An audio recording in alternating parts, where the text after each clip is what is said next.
durannaa namni nunjera fayyada dikka fayyada kuma jisa dhugbal siin jedhe dhukkubnee jechuudhaan si hojiinuma hojjattee buddeena ittiin nyaattu tuffatteeti har'a kana jetta hojii kuni hojjechuun hojii ta'eeti akka hojiitti lakkaa'amaa ergaa kaleessaati kanuma sitti himaa ture lakkii rooba waaqa humnaa fi fayyaa sii kennu galateeffadhu kanaa'uu dhabdee gaafata goobutu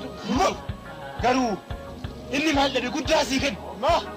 hojiin kulii hojii miti deemina raayisiin jedha hojiin kulii hojiitti lakkaawwamu ati garuu dhaqoo guddaa qabdi ani immoo rabbiin galateeffadhu humnaa fi fayyaa jireenya kiyya godhee waan naa kenneef maalan dhabe rabbiin galateeffadhu ati garuu waan namni sin jedhu dhageessu jedhi akka feete ta'e deemu kooti deemu.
Jalabad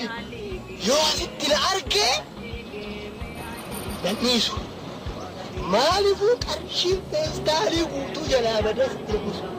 kanaafuu hamma qarshii kana eessa kaawwachuu qaba iyyaa si deemuu qaba poolisiidhaan na qabsiisa abbaan qarshiin kun jalabad yoo na argatan garuu yoo na argatan nanniisa kanaafuu hamma asii baduun qaba. Itu, ini, anak buah.